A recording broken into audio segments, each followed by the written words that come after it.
আপনি কোন রাষ্ট্রপ্রধানকে ভর মজলিসে এমন কথা, কি সাহস আছে? কথা বলে না।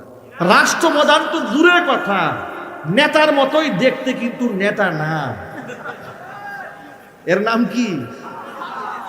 হ্যাঁ, পাতি নেতা। কথা বলতে হবে, ঠিক কিনা বলেন? লুঙ্গির মতো দেখতে, কিন্তু লুঙ্গি না। এর নাম কি? গামছা। এর নাম কি? গামছা। কিন্তু চামচের মতো দেখতে, চামচ না। এর নাম কি? এর নাম সামসা। ঠিক কিনা বলেন? এমন এক সামসা সমাজে নাই? একটু জোরে বলেন। আপনি সামসার বিরুদ্ধে মামলা করতে পারবেন? 14 গোষ্ঠীর বাতি জ্বালায় যাবে। ঠিক কিনা বলেন? বাপ দেখায় যাবে আপনাকে। এটা কেন? অনৈসলামিক সমাজ ব্যবস্থা। ইসলাম যদি সমাজে থাকে, মানুষ বাক স্বাধীনতা পাবে। আল্লাহু আকবার বলেন। কৈফিয়তের জায়গা থাকবে। এই যে 1 কিলোমিটার রাস্তা হবে, 6000 কোটি টাকা বরাদ্দ হয়ে গেছে। কয় টাকার কাজ হইল আর কয় টাকার কাজ হইল না, হিসাব নেওয়ার ক্ষমতা আপনার আছে? আমার আছে। বললে আমার 14 গোষ্ঠীর কপাল খারাপ।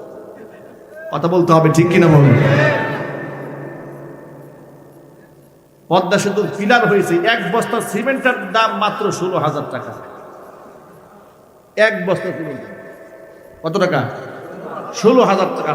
পৃথিবীর ইতিহাসে সর্বোচ্চ ব্যয়বহুল ব্রিজ। আমাদের মতো ধনী পৃথিবীতে কেউ নাই। কথা বলে, ঠিক কিনা বলেন? এগুলা হয়েছে। আপনি বলতে পারবেন না। বললে এই হুজুর খারাপ, এই হুজুর রাজনীতি করে, এই হুজুর রাজনীতি করে। মুসলিম ভাইরা ভালো করে শোনেন, ওরা এই সমস্ত কথা বলে সৎ মানুষদেরকে পিছিয়ে রেখেছে। কথা বলেন, ঠিক কিনা বলেন? যদি এই কথা আপনাদের কেউ বলে যে হুজুররা ইদানিং রাজনীতি করে, আপনি বলবেন তোর মতো চোর বাটপার রাজনীতি করতে পারলে হুজুর করতে পারবে না কেন? কথা বলেন, ঠিক কিনা বলেন? তোর মতো লম্পট জেনাকার, তার চরিত্রের বালাই নাই। তোরে পাওয়া যায় বিভিন্ন পার্কে, তোরে পাওয়া যায় নাইট ক্লাবে। কথা বলেন। তোর বাপ দাদার কি ছিল? তুই 1000 কোটি টাকার মালিক হয়ে বসে আছেন, তুই সমালোচনা করছ আলেমে, ঠিক কিনা?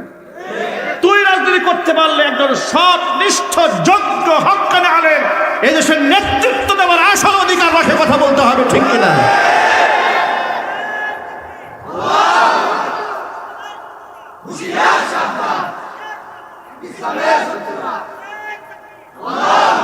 এবার শোনেন, ওমরে ফারুক রাদিয়াল্লাহু তাআলা আনহু কি ঠান্ডা মেজাজের লোক ছিলেন, ঠিক না? একেবারে কুল। আল্লাহু আকবার বলেন। ওমরের মেজাজ ও ইসলামের মেজাজ, সুবহানাল্লাহ। ওমরে ফারুক রাদিয়াল্লাহু তাআলা আনহু কি এত বড় অপমান! ভর মজলিসে সবার সামনে বলল, যে জামা আপনি পরেছেন ওটা 2টা টুকরা দিয়ে বাঁধানো, আর আমার গায়ে 1 টুকরা। আগে জবাব দেন, পরে বয়ান করেন। এবার ওমর রাদিয়াল্লাহু তাআলা আনহু পাশেই তার ছেলে আব্দুল্লাহ বসা ছিলেন। ওমর ছেলেকে ডাক দিয়া বলে, ছেলে আব্দুল্লাহ, তুমি এবার দাঁড়াও, তুমি সাক্ষী দাও আমি কোটা কোথায় পেলাম।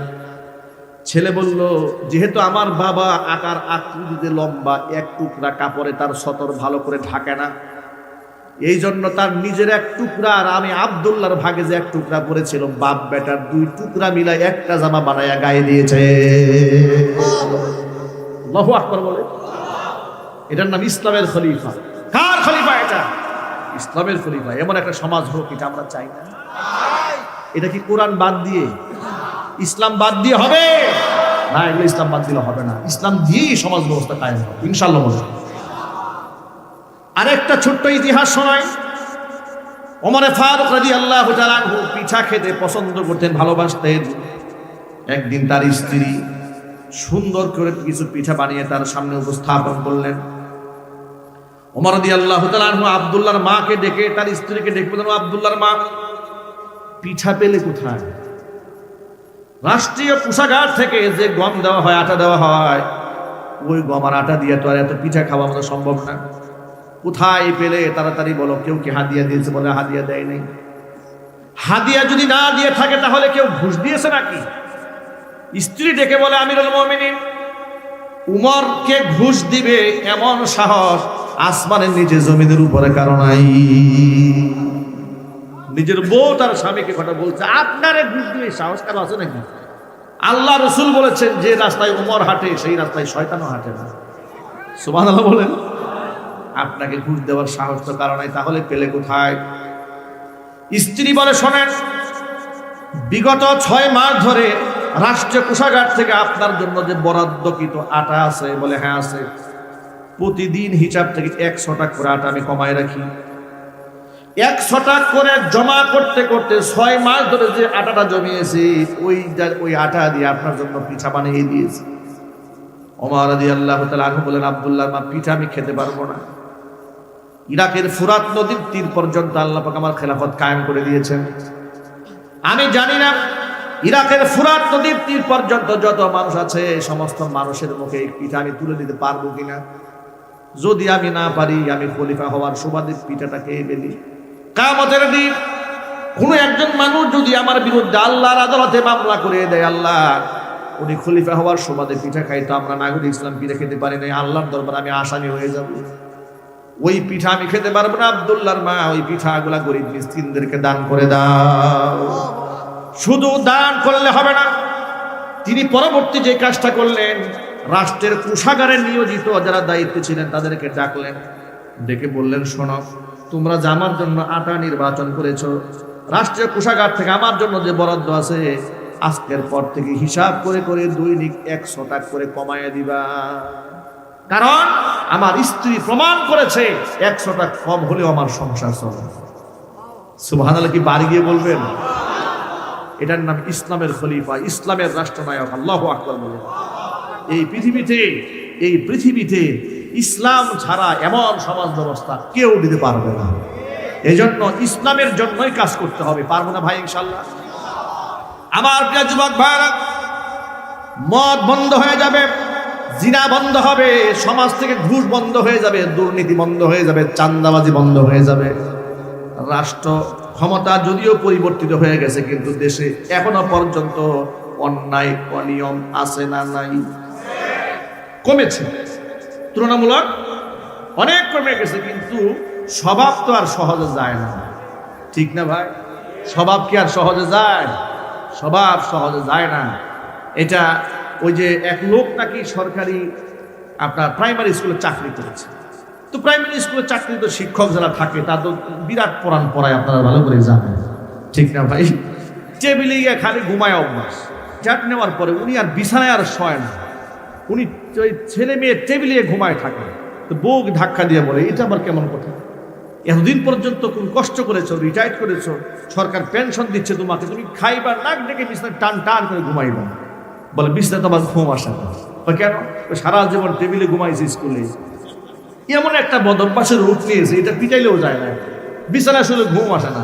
এখন সারা জীবন দুর্নীতি করেছে, এত সহজে ভালো হবে? এত সহজে ভালো হবে না। খাসলত সহজে ভালো হয় না। এগুলা ভালো করতে গেলে ইসলাম লাগবে, কথা বলতে হবে, ঠিক কিনা বলেন? সুতরাং আমরা আমাদের সমাজের মধ্যে কথা অনেক লম্বা, একদিন এগুলো বলেও শেষ করা যাবে না। আমরা যদি এই সমাজের মধ্যে ইসলামকে কায়েম করতে পারি, সুদ বন্ধ হবে, ঘুষ বন্ধ হবে, দুর্নীতি বন্ধ হবে, জেনা বদমাশি বন্ধ হবে, সব ধরনের অন্যায় অনিয়ম বন্ধ হয়ে যাবে। তার ছোট্ট একটা প্রমাণ দিয়েই বয়ান শেষ করছি ইনশাআল্লাহ। আপনারা হয়তো মনে মনে ভাবতেছেন, হুজুর কিসের ইসলামের কথা বলেন? এগুলো সেই 1500 বছর আগের গল্প, এই লেটেস্ট জামানায় এগুলো কি চলে? মনে মনে আপনারা হয়তো প্রশ্ন করতে পারেন। আপনাদের এই প্রশ্নের জবাব হচ্ছে, আধুনিক যুগে এসে বর্তমান যে আধুনিক পৃথিবী চলছে, মনে রাখবেন আল্লাহ পাক আমাকে আপনাকে যে ইসলাম দিয়েছে, এর থেকে লেটেস্ট, এর থেকে সর্বাধুনিক উন্নত মানের আধুনিক জীবন ব্যবস্থা পৃথিবীতে আর নাই।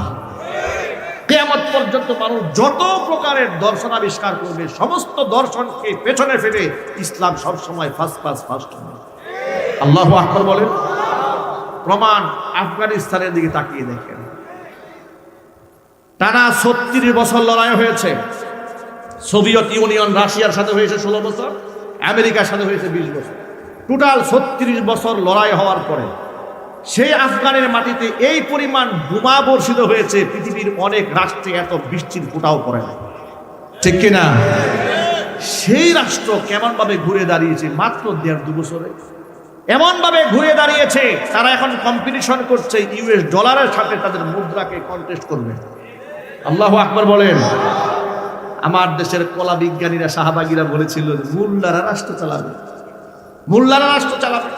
আমাদের প্রশ্ন হচ্ছে কলা বিজ্ঞানীরা আফগানিস্তানের মোল্লারা সুপার কার আবিষ্কার করেছে, R15 এর সাথে কন্টেস্ট করতে পারে, কম্পিটিশন করতে পারে এমন বাইক আবিষ্কার করেছে। আল্লাহু আকবার বলেন। পৃথিবীর মধ্যে সবচেয়ে জনপ্রিয় সাফা কোলা তারা আবিষ্কার করেছে। আনারের জুস বিশ্বে আবিষ্কার করে গোটা পৃথিবীকে তাক লাগিয়ে দিয়েছে। তোমরা কলা বিজ্ঞানের কি বানিয়েছ? তোমরা বানিয়েছ হুতুম পেশার মূর্তি, ঠিক কিনা বলেন? তোমরা তো হুতুম পেঁচা বানিয়েছো, জিঙ্গালালা হু বানিয়েছো। তোমরা জাতিকে আর কি দিয়েছো? তোমরা আলেম ওলামাদের সমালোচনা করো।